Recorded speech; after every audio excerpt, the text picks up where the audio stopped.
우리에게 주시는 하나님의 말씀은 이사야 65장 말씀입니다. 이사야 65장 말씀, 제가 가진 성경은 구약 1046쪽에 있습니다. 우리 드라마를 통해 함께 듣고 은혜 나누도록 하겠습니다. 제 65장.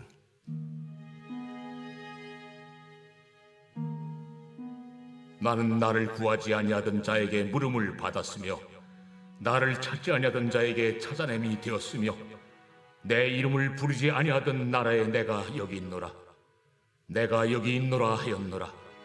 내가 종일 손을 펴서 자기 생각을 따라 옳지 않은 길을 걸어가는 패역한 백성들을 불렀나니 곧 동산에서 제사하며 벽돌 위에서 분향하여 내 앞에서 항상 내 노를 일으키는 백성이라. 그들이 무덤 사이에 앉으며 은밀한 처소에서 밤을 지내며 돼지고기를 먹으며 가증한 것들의 국을 그릇에 담으면서 사람에게 이르기를 너는 네 자리에 서 있고 내게 가까이 하지 말라. 나는 너보다 거룩함이라 하나니 이런 자들은 내 코의 연기요 종일 타는 불이로다. 보라, 이것이 내 앞에 기록되었으니 내가 잠잠하지 아니하고 반드시 보응하되 그들의 품에 보응하리라. 너희의 죄악과 너희 조상들의 죄악은 한 가지니 그들이 산 위에서 분향하며 작은 산 위에서 나를 능욕하였으리라.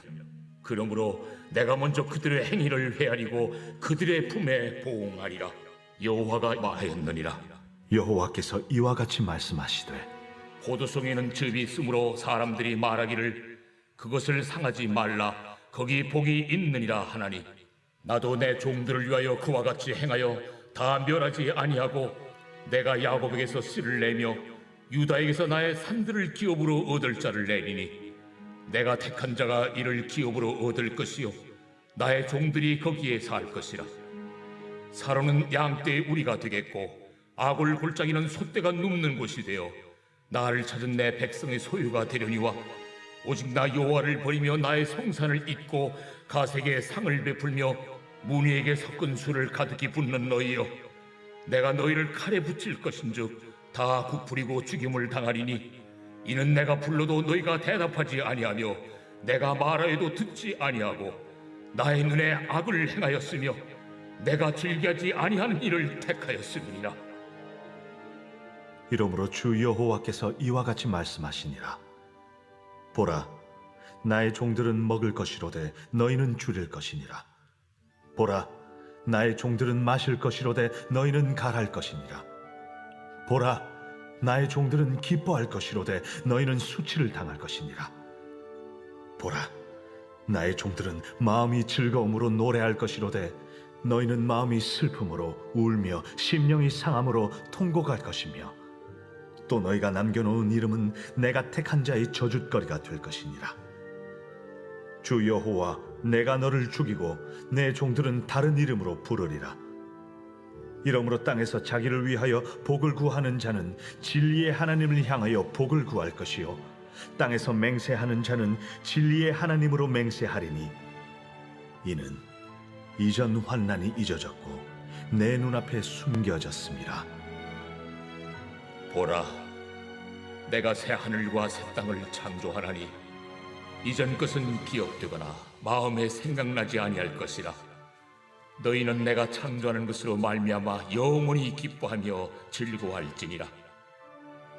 보라, 내가 예루살렘을 즐거운 성으로 창조하며 그 백성을 기쁨으로 삼고 내가 예루살렘을 즐거워하며 나의 백성을 기뻐하리니 우는 소리와 부르짖는 소리가 그 가운데서 다시는 들리지 아니할 것이며 거기는 날수가 많지 못하여 죽는 어린이와 수완이 차지 못한 노인이 다시는 없을 것이라. 곧 백세에 죽는 자를 젊은이라 하겠고 백세가 못되어 죽는 자는 저주받은 자이리라. 그들이 가옥을 건축하고 그 안에 살겠고 포도나무를 심고 열매를 먹을 것이며 그들이 건축한 데에 타인이 살지 아니할 것이며 그들이 심은 것을 타인이 먹지 아니하리니 이는 내 백성의 수완이 나무의 수완과 같겠고 내가 택한 자가 그 손으로 일한 것을 길이 누릴 것이며 그들의 수고가 헛되지 않겠고 그들이 생산한 것이 재난을 당하지 아니하리니 그들은 여호와의 복된 자의 자손이요 그들의 후손도 그들과 같을 것임이라. 그들이 부르기 전에 내가 응답하겠고 그들이 말을 마치기 전에 내가 들을 것이며 이리와 어린 양이 함께 먹을 것이며 사자가 소처럼 짚을 먹을 것이며 뱀은 흙을 양식으로 삼을 것이니 나의 성산에서는 해함도 없겠고 상함도 없으리라. 여호와께서 말씀하시니라. 아멘. 오늘 함께 읽으신 이사야 65장의 말씀은 어제 함께 살펴본 이사야의 중보 기도에 대한 하나님의 응답과 새하늘 새 땅의 도래에 대한 예언의 말씀으로 이루어져 있습니다. 구절을 살펴보면 1절부터 7절까지는 선민 이스라엘이 하나님의 엄중한 징계에 처할 수밖에 없었던 당위성과 그로 인해 이방인들이 구원의 은총을 입게 될 것을 말씀하고 있고, 8절부터 10절까지는 선민 이스라엘에 대한 징계 중에도 그들을 다 멸하지는 않고 그 가운데 신실한 자를 남겨두실 것을 말씀하고 있습니다.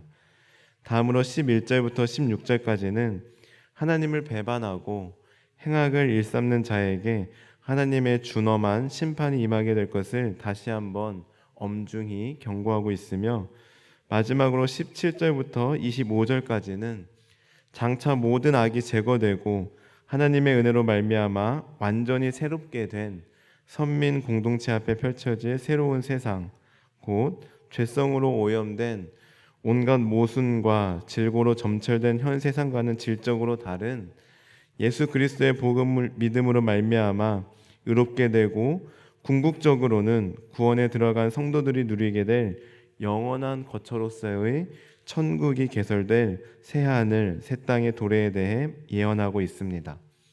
이제 이러한 내용을 중심으로 함께 한 절씩 살펴볼 텐데요. 먼저 어제 이사야가 드렸던 중보적 기도에 대한 하나님의 반응이 나타나 있습니다. 이사야의 기도에 대한 하나님의 응답은 크게 세 가지로 나뉠 수 있는데요. 첫째로는 2절부터 7절까지를 보시면 비록 선민일지라도 각종 우상 숭배와 불의한 길을 행한 패역한 백성에게는 구원이 아닌 보응을 내릴 것을 말씀하고 있습니다. 그리고 두 번째로는 8절부터 10절까지 기록된 내용으로 그러나 이스라엘 백성 전부를 멸하지는 않을 것이며 그 가운데 신실한 남은 자를 남겨둘 것을 말씀하고 있습니다. 그리고 마지막으로 11절부터 15절까지의 내용은 그럼에도 끝내 하나님을 배반하고 행악을 일삼는 자는 슬피 울며 이를 갈게 될 것이라고 말씀하고 있습니다. 그리고 16절은 하나님의 말씀의 결론이라고 할 수 있는데요. 우리 16절의 말씀을 함께 읽어보겠습니다. 16절입니다. 시작. 이러므로 땅에서 자기를 위하여 복을 구하는 자는 진리의 하나님을 향하여 복을 구할 것이요 땅에서 맹세하는 자는 진리의 하나님으로 맹세하리니 이는 이전 환난이 잊어졌고 내 눈앞에서 숨겨졌음이라. 아멘. 한마디로 진리의 하나님을 향하여 복을 구하는 자만이 환난 가운데서 구원을 얻게 될 것이라고 말씀하고 계십니다. 이를 통해 우리가 깨닫게 되는 사실이 무엇입니까? 구원은 물론 하나님의 은혜로 말미암는 것이나 전제 조건이 하나 있는데 그것은 바로 죄악의 길에서 돌이켜 회개하는 것이 반드시 선행되어야 한다는 것입니다. 우리 부모와 자녀의 관계를 생각해 보면 이해하기 쉬울 것입니다. 자녀가 어떤 잘못을 저질렀을 때 일반적으로 자녀를 진심으로 아끼고 사랑하는 부모라면 자녀의 그 잘못을 모른 채 하거나 눈 감아주지 않습니다. 타이르거나 혼내거나 여러 가지 훈육을 통해 자녀가 다시는 그 잘못을 하지 않도록 하는 게 당연합니다. 왜요? 그 아이를 위해서입니다. 아이를 사랑하니까요. 그래서 만약 자녀가 잘못을 시인하지 않고 뉘우치지 않는다면 그대로 넘어가서는 안 되는 것입니다. 다시는 잘못을 실수를 반복하지 않도록 훈육해야 하는 게 진정한 부모의 역할이라고 할 수 있습니다. 그래서 부모님들이 잘못하고 실수한 자녀들에게 늘 하는 말이 무엇입니까? 다음부터는 절대 그러지 마. 다음부터는 절대 그러면 안 돼 라는 말이고, 자녀가 이렇게 잘못을 인정하고 시인할 때 그제서야 용서해 주는 것입니다. 마찬가지로 하나님께서 우리의 죄를 용서해 주시지만 무턱대고 다 덮어주고 용서해 주시는 것이 아니라 우리가 우리의 죄를 자백하고 시인할 때 하나님 잘못했습니다.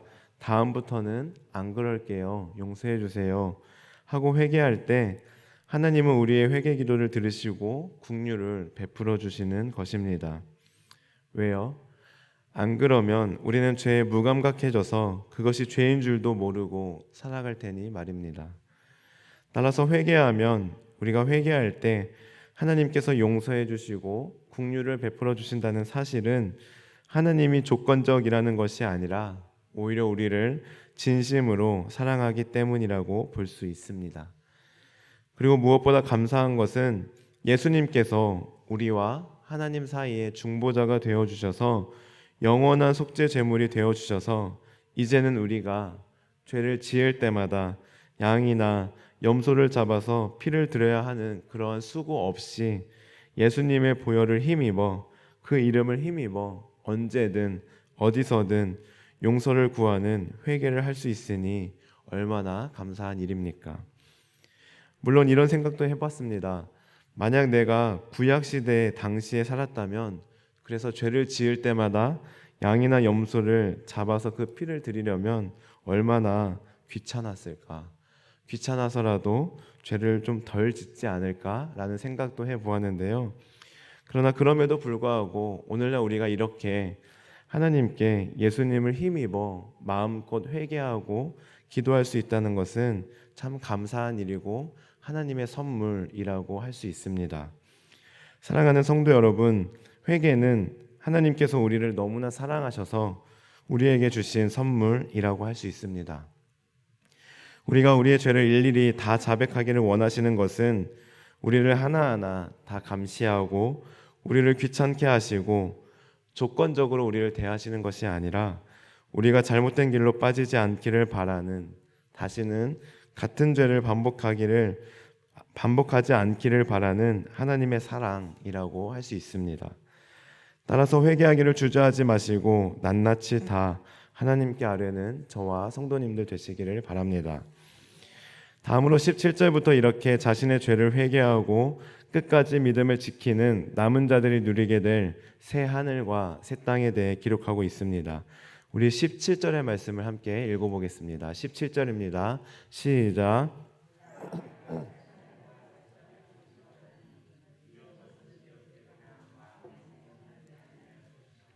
아멘. 우리 25절의 말씀도 함께 읽어보겠습니다. 25절입니다. 시작.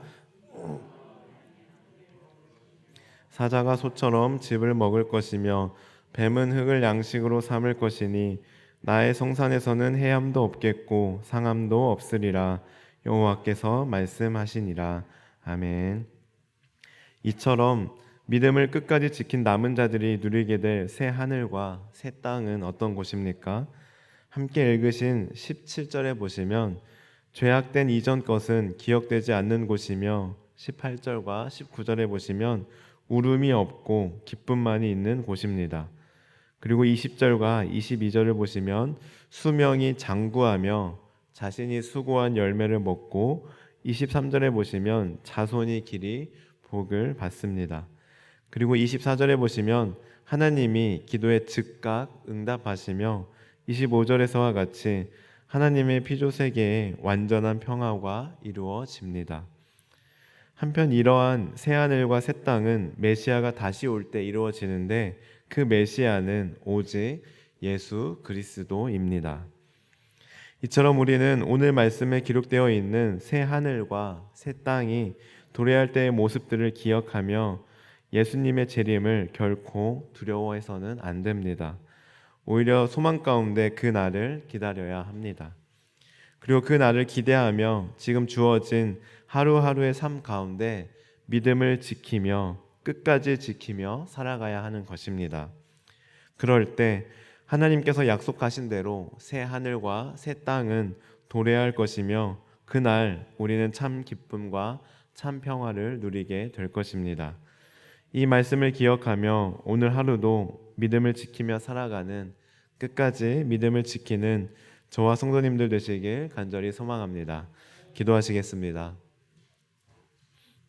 하나님 감사합니다. 저희들에게 회개라는 선물을 허락해 주셔서 감사합니다. 그래서 저희들 하나님께 서스름 없이 우리의 죄를 고백하게 하시고 새 하늘 새 땅이 도래할 때까지 예수님 다시 오실 때까지 끝까지 믿음을 지킬 수 있도록 인도하여 주옵소서. 감사드리며 예수님의 이름으로 기도합니다. 아멘.